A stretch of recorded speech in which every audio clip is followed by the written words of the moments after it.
ಶಿಕ್ಷಣ ಸಂಘಟನೆ ಮಾಡಿ ಹೋರಾಟ ಮಾಡಿ ನಾವು ನಮಗೆ ಹಕ್ಕುಗಳು ಸಿಗಬೇಕು, ಸ್ಥಾನಮಾನ ಸಿಗಬೇಕು, ಅವುಗಳನ್ನು ಪಡ್ಕೋಬೇಕು.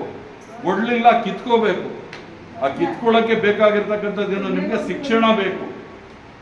ಹಾಗಾಗಿ ನೀವು ನಿಮ್ಮ ಮಕ್ಕಳನ್ನ ಕಡ್ಡಾಯವಾಗಿ ಶಾಲೆಗೆ ಕಳಿಸ್ಬೇಕು. ನಮ್ಮ ಕಷ್ಟಗಳು, ನಮ್ಮ ನೋವುಗಳು ನೂರಾರು ಇರ್ತವೆ.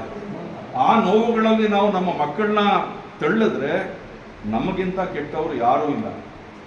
ಆದ್ರಿಂದ ಏನು ನಮಗೆಲ್ಲ ದೇವರು ಅಂತ ಹೇಳಿದ್ರೆ ಅಂಬೇಡ್ಕರ್ ಅವರು ಏನು ನಮಗೆ ಸಂದೇಶವನ್ನು ನೀಡಿದ್ದಾರೆ, ಆ ಸಂದೇಶವನ್ನು ನಾವು ಇನ್ನು ಮುಂದಾದ್ರೂ ಪಾಲನೆ ಮಾಡೋದ್ರ ಮೂಲಕ ಒಂದು ಆರೋಗ್ಯವಂತ ಸಮಾಜವನ್ನು ನಿರ್ಮಾಣ ಮಾಡೋದಕ್ಕೆ ಏನು ನೀವು ಕಷ್ಟಪಡ್ತಾ ಇದ್ದೀರಿ, ನಿಮ್ಮ ಮೂಲಕ ನಿಮ್ಮನ್ನ ನಂಬಿರುವಂತ ಕುಟುಂಬದ ಸದಸ್ಯರು ಕೂಡ ನೀವು ಅಕಾಲಿಕವಾಗಿ ತೀರ್ಕೊಂಡ್ರೆ ಅವರನ್ನು ನಡ್ನೀರಲ್ಲಿ ಕೈ ಬಿಟ್ಟಂಗಾಗುತ್ತೆ.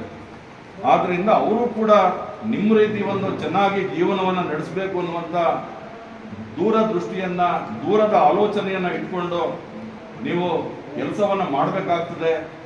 ನಿಮ್ಮ ಮಕ್ಕಳನ್ನ ಇದೀಗ ತಾನೇ ನಮ್ಮ ಶಾಮಿಯಾನ ತಿಮ್ಮೇಗೌಡರು ಆಗಮಿಸಿದ್ದಾರೆ. ಅವ್ರಿಗೂ ಕೂಡ ನಿಮ್ಮೆಲ್ಲರ ಪರವಾಗಿ ಸ್ವಾಗತವನ್ನ ಬಯಸ್ತಾ ಇದ್ದೇನೆ.